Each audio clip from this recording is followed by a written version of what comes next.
You think your biggest housing problem is rent. 300,000 years ago, the wrong wall could kill you by morning. No bricks, no nails, no blueprints. Just cold wind, predators, and a brain that had to solve a life-or-death engineering problem with nothing but sticks, bone, and instinct. So how did people with no metal tools and no written knowledge build shelters good enough to survive ice ages that lasted thousands of years? The answer starts in the dirt. Not metaphorically, literally in the dirt under a hillside in the south of France. In the early 1960s, construction crews were digging the foundation for an apartment building near Nice when they hit something that stopped the bulldozers cold. Beneath layers of clay and stone, archaeologist Henry de Lumley found the outline of huts. Oval-shaped, built from branches bent and lashed into a frame, weighted down at the edges with stones to keep the wind from tearing the whole thing apart. The site is called Terra Amata, and de Lumley dated it to roughly 200,000 years ago based on the surrounding geological layers. Sit with that for a second. Before written language, before agriculture, before anything we'd recognize as civilization, someone already understood load-bearing structure. Someone already knew that a curved frame distributes wind force better than a flat wall. Nobody taught them physics. The wind taught them one collapsed shelter at a time. That's the first thing to understand about ancient shelter building. It wasn't invention, it was iteration. Build, watch it fail, fix the failure for 10,000 generations. Did they get it right the first time? Almost certainly not. Survival doesn't reward perfection.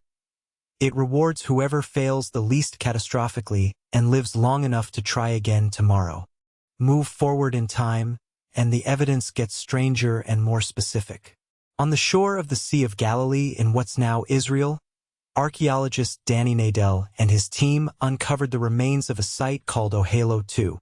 It dates back roughly 23,000 years. What they found wasn't a cave.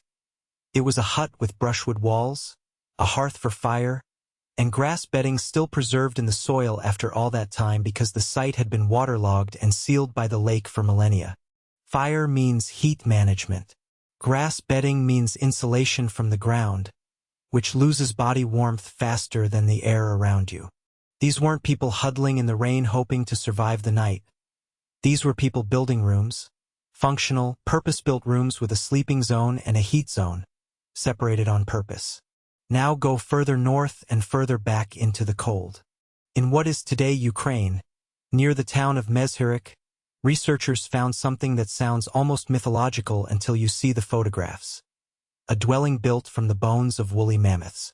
Decorated with bones, built from them, skulls act as a foundation, tusks curved and locked together to form the frame, long bones used as structural supports the way we'd use lumber today. A study using radiocarbon dating, a method that measures the decay of a specific carbon isotope to estimate age, placed the largest of these mammoth bone structures at around 18,000 years old, just after the coldest stretch of the last ice age, a period scientists call the last glacial maximum. Researchers estimated some of these dwellings may have stayed in use on and off for 400 years. Think about the engineering decision behind that. What was scarce on the open frozen steppe? Wood. So they didn't fight the environment. They used what the environment had already killed for them. A mammoth weighing as much as 6 tons became a building material. That's not desperation. That's resource logic so efficient that modern survivalists still study it. Here's where it gets interesting, and where the story stops being just about huts and starts being about humans. Picture the scene at Mezhyrich on a winter night 18,000 years ago. Snow is moving sideways across open grassland with nothing to stop it for miles. Inside the bone structure, a fire burns low in a pit dug into the floor. The mammoth skulls at the base aren't just walls. They are a thermal barrier, blocking wind at ground level where cold air pools the worst. Skins, probably from reindeer or horse, are stretched over the tusk frame and weighted at the bottom edge with more bone and packed snow, sealing the gaps. Inside, it's loud with wind outside and quiet with breathing inside. Someone is mending a tool by firelight.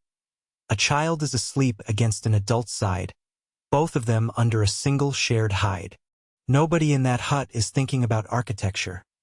They're thinking about tomorrow and whether the meat will last and whether the fire will hold until morning.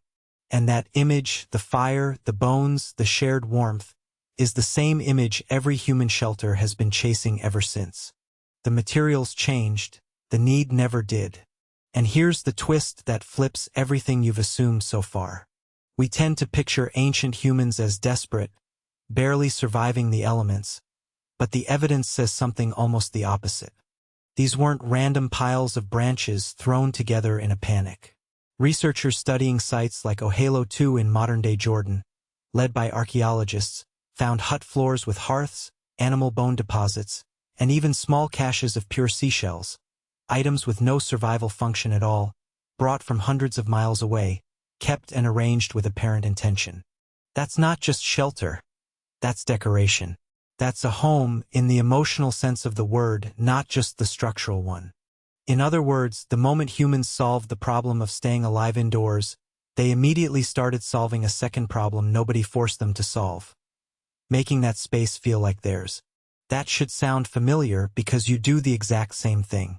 You don't just need 4 walls and a roof, you need a specific chair, a specific photo on the wall, a reason that one space out of every space on Earth feels like yours and not just the structure you happen to be standing in.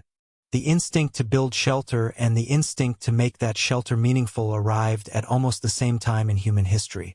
They might actually be the same instinct wearing 2 different outfits. Every time you complain about a draft under your apartment door, somewhere back along your family line, an ancestor was packing snow into the gap between 2 mammoth tusks, solving the exact same problem with the exact same goal. Stay warm, stay alive, make it feel like home before the sun comes up. You think your biggest housing problem is rent. It's the same problem it's always been. Finding a place that keeps the cold out and somehow, despite everything stacked against you, still feels like yours.